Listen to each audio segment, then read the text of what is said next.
कि मेरी उल्फत मदीने से यूं ही नहीं, मेरी उल्फत मदीने से यूं ही नहीं, मेरे आका का रोज़ा मदीने में है।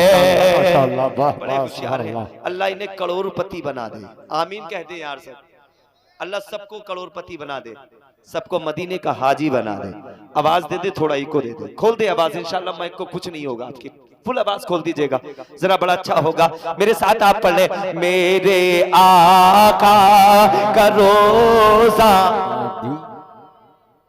मदीने में है, आप मेरे साथ पढ़ ले, मेरे आका का रोज़ा मदीने में है, मेरी उल्फत मदीने से यूं ही नहीं, मेरे आका का रोज़ा मदीने में है। माशाअल्लाह। आप मेरे साथ पढ़ लेंगे, मैं शेर पढ़ने के बाद गुफ्तगू शुरू कर दूंगा, मगर मैं चाहता हूं मुस्तफा की नात सब मेरे साथ पढ़ लें।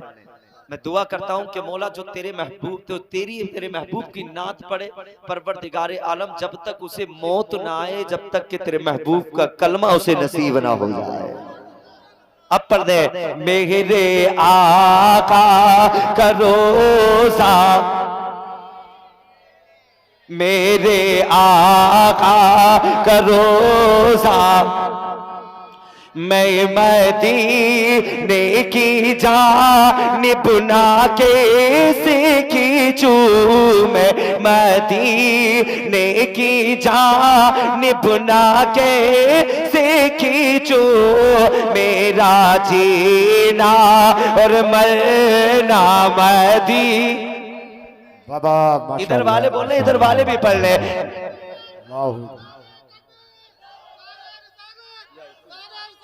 या रसूल अल्लाह।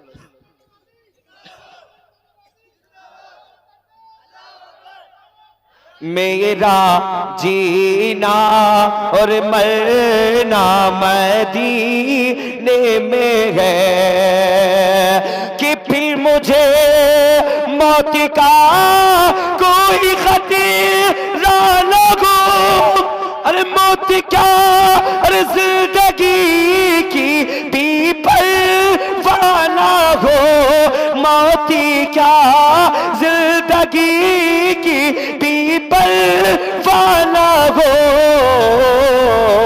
अरे काश सरकार एक बार मुझे से कहे, काश सरकार एक बार मुझे से कहे, अब तेरा जीना मरना मदीने।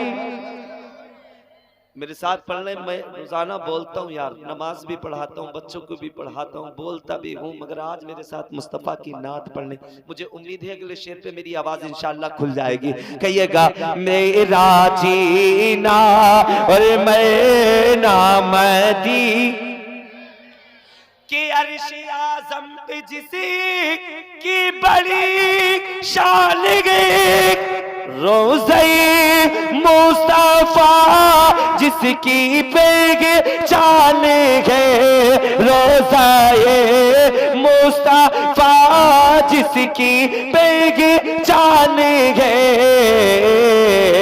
अरे जिसका हम पल्ला को ये मोहर ला लगे, जिसका हम पल्ला को ये मोहर ला लगे, एक ऐसा मोहल्ला मदीने में है, जिसका हम पल्ला को ये मोहल्ला लगे, एक ऐसा मोहल्ला। मेरी उल्फत मदीने से यूं ही नहीं, मेरे आका का रोज़ा मदीने। दुरूद पाक पढ़ लें। अल्लाहुम्मा सल्ली अला सय्यिदिना व शफीना व नबीना व मौलाना मुहम्मद व बारिक वसल्लिम सल्लु अलैहि सलातो व सलाम अलैका या रसूलुल्लाह। बहुत मशहूर है यारो सखावत गौसे आजम की, गुलामों पर रहे अक्सर इनायत गौसे आजम की, और जमाना जानता है गौस के दरबार का अलम लुटेरों को वली करना है आदत गौसे आजम की। लुटेरों को वली करना है आदत गौसे आजम की। और रजाओ साबिरो ख्वाजा मुईनुद्दीन से पूछो, जमी से आसमां तक है हुकूमत गौसे आजम की। जमी से आसमां तक है हुकूमत गौसे आजम की। और रजाओ साबिरो ख्वाजा मुईनुद्दीन से पूछो, जमी से आसमां तक है हुकूमत गौसे आजम की। और चमक तकवे की भी है और निखत इल्म व इरफा की, मेरे अख्तर रजा में थी करामत गौसे आजम की। मेरे अख्तर रजा में थी करामत गौसे आजम की। बगदाद की गौसे आजम जिनकी शान बड़ी निराली है, मेरे गौसे आजम जानते हो कौन गौस? जिन्होंने अपनी माँ के पेट में रहकर के कुरान को पढ़ना सीखा है। माशाअल्लाह, जिसने माँ के पेट के अंदर रहकर के कुरान को हिफ्ज किया हो। जानते हो जब माँ नमाजी होती है तो बेटा इमाम आजम पैदा होता है। माँ इबादत गुजार हो तो बेटा गौसे आजम पैदा होता है। और माँ यार तहज्जुद गुजार हो तो बेटा हुसैन आजम पैदा होता है। वाह वाह वाह, नारे तकबीर, नारे तकबीर, नारे रिसालत, मसलके आला हजरत फैजाने सरकारे गौसे आजम, फैजाने सरकारे मदीना, खतीबे अहले सुन्नत मोहम्मद मियां नूरी, नारे माइक से तकबीर। करे, आवाज खा रहा है। बड़ी अजीम बड़ी अजमत वाले हैं मेरे गौस। जानते हो कौन माँ? आप फज्र की नमाज पढ़ने के बाद, इबादत करने के बाद, फिर आप अगर किसी काम को हाथ लगाया करती तो आप ऐसे नहीं दुनियावी गाने नहीं गाती थी बगदाद के गौसे आजम की वालदा, बल्कि काम करती थी और कुरान की तिलावत करती चली जाया करती थी। मेरे गौसे आजम की उम्र है बचपन का जमाना। गौसे आजम की उम्र थी 6 साल। कितनी बोलो गुलामों, कैसे कितनी? 6 साल बगदाद के गौसे आजम की उम्र। हुजूर बगदाद के गौसे आजम की उम्र है 6 साल। माँ ने अपनी शहजादी की उंगली को पकड़ा है और पकड़ करके मौलाना के करीब पहुंचाया। कहा मौलाना मेरे बेटे को कुरान पढ़ना सिखाओ, मेरे बेटे को कुरान का कारी बनाओ, मेरे बेटे को कुरान का हाफिज बनाओ। अब इधर माँ छोड़कर आई है अब्दुल कादिर जिलानी को। उस्ताद के करीब बैठे हैं अब्दुल कादिर जिलानी, उस्ताद के करीब बैठे हैं, उस्ताद के करीब बैठे हैं। जैसे ही उस्ताद ने कहा पढ़ो बेटा बिस्मिल्लाहिर्रहमानिर्रहीम, अब्दुल कादिर जिलानी ने पढ़ना शुरू किया है। अब्दुल कादिर जिलानी ने पढ़ना शुरू किया। उस्ताद कहते हैं बेटे पढ़ अल्हम्दुलिल्लाहि रब्बिल आलमीन। अब्दुल कादिर ने पढ़ना शुरू किया है। अब बड़े पीर साहब पढ़ते चले जा रहे हैं। उस्ताद देखते चले जा रहे। क्या है भैया, मैं सही कर दो यार। उस्ताद देखते चले जा रहे हैं, अब्दुल कादिर जिलानी पढ़ते चले जा रहे हैं। उस्ताद देखते चले जा रहे हैं। अब्दुल कादिर जिलानी ने पहला पारा पढ़ा है और पहला पारा पढ़ने के बाद फिर अब्दुल कादिर पहुंचे हैं दूसरे पारे में। दूसरा पारा अब्दुल कादिर जिलानी ने मुकम्मल किया है। फिर अब्दुल कादिर जिलानी पहुंचे हैं तीसरे पारे में। तीसरा पारा मुकम्मल किया है अब्दुल कादिर जिलानी ने। फिर पहुंचे हैं चौथे पारे में। यहाँ तक के बड़े पीर साहब ने 17 या 18 पारे मुकम्मल पढ़े हैं। और पढ़ने के बाद में ठहर गए। उस्ताद ने कहा ओ अब्दुल कादिर जिलानी जरा इतना तो बता दो, मैंने बिस्मिल्लाहिर्रहमानिर्रहीम पढ़ाया था, तुमने बिस्मिल्लाहिर्रहमानिर्रहीम को पढ़ा है, मैंने सिर्फ अल्हम्दुलिल्लाह पढ़ाया, मगर अब्दुल कादिर जरा एक बात तो बता दे, मैंने सिर्फ सूरह फातिहा शुरू कराई थी, मगर 18 पारे पढ़ करके तुम ठहरे हो। इससे पहले भी कोई मदरसे में इल्म हासिल किया है, किसी और मदरसे में तालीम हासिल की है? अब्दुल कादिर जिलानी कहते हैं नहीं, मेरा कोई दूसरा मदरसा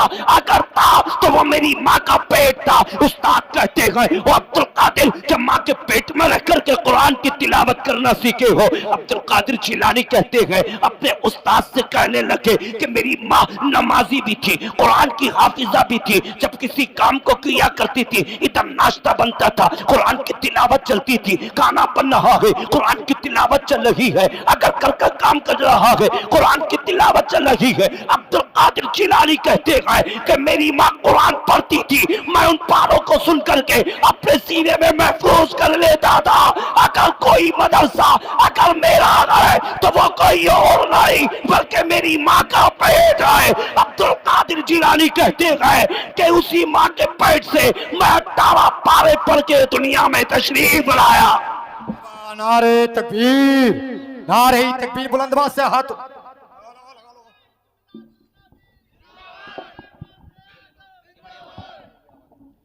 ये अब्दुल कादिर जिलानी है। तुमने बड़े पीर को नहीं देखा? अब्दुल कादिर जिलानी की शान बड़ी निराली है।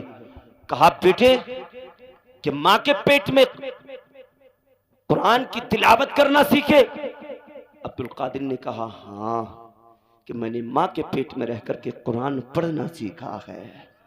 मां नमाजी हो, कुरान की तिलावत करने वाली हो, तो उसके पेट से अल्लाह अब्दुल कादिर जिलानी को पैदा फरमाता है।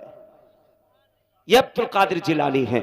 आओ मैं तुम्हें बताऊं कौन बड़े पीर साहब हैं। ये वो बड़े पीर साहब हैं। अल्लाह ने इनका इतना बड़ा मर्तबा बनाया है, इतना बड़ा मर्तबा बनाया है बड़े पीर साहब का। एक मर्तबा आप अपने खादिम के साथ, अपने गुलाम के साथ आप नदी के किनारे किनारे चल रहे थे। आप चल रहे थे, नदी के किनारे किनारे एक रोने की आवाज आई है। अब जैसे ही रोने की आवाज आई, अब्दुल कादिर जिलानी के कदम ठहर गए हैं। मेरे बड़े पीर साहब के कदम ठहरे हैं। अब्दुल कादिर जिलानी ने कहा, अपने गुलाम से कहते हैं इधर से किसी औरत की रोने की आवाज आती है, और इतनी दर्द भरी आवाज थी कि वो दर्द हुजूर गौसे आजम के दिल के अंदर रक्श करने लगी है। इतनी दर्द भरी आवाज से एक औरत रो रही थी। आपने अपने खादिम को भेजा है और कहा जाओ जाकर के देखो नदी के किनारे कौन रो रहा है। आपका खादिम गया है और जाने के बाद में क्या देखा, एक नबी औरत खड़ी है और नदी के किनारे खड़े होकर के आंख में आंसू है और रो रही है। इतनी दर्द भरी आवाज से रो रही है,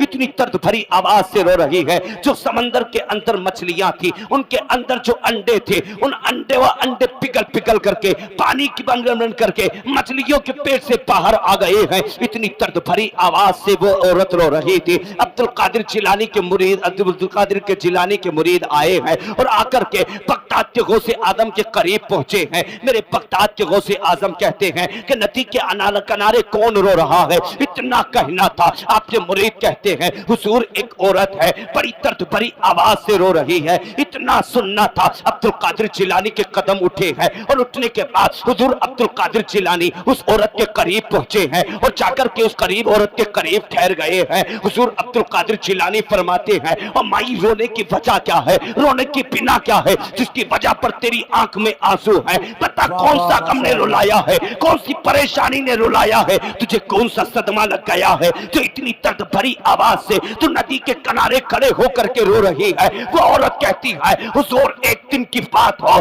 तो मैं आपसे बताता हूं, बल्कि 12 बरस हो चुके हैं मैं रोजाना आकर के इसी नदी के किनारे खड़े होकर के आंखों से आंसू बहाया करती हो। कहा जब दिल को सुकून मिल जाता है फिर नदी के किनारे से जाया करती हो। कहा मेरा नियम है, 12 साल हो चुके हैं मैं इसी नदी के किनारे आकर के मैं रोया करती हो, दिल को सुकून मिलता है, चली जाती हो। अब्दुल कादिर जिलानी कहते हैं रोने की वजह क्या है, रोने की बिना क्या है। वो औरत कहती है मेरा शोहर था, मेरी शादी हुई, जवान हुई, मैं शादी हुई, कुछ दिन गुजरे थे, मेरा बेटा था, कुछ दिन गुजरे थे, बेटा पेट के अंदर था, उससे पहले शोहर का इंतकाल हो गया, वो दुनिया में नहीं आया था। इतना कहना था। कहा फिर क्या हुआ, कहा रब ने उस बेटे को दुनिया में भेजा है, मैंने बच्चे की परवरिश की है, बेटा जवान हुआ है और जवान होने के बाद में फिर मैंने इसी नदी के पल्ली साइड से मैंने अपने बेटे का रिश्ता किया था। फिर मैंने अपने बेटे को रिश्ता करने के बाद दिन वो भी आ गया है जिस दिन बेटे को दुल्हा बना के भेजना था। कहा मैंने अपने बेटे को दुल्हा बना के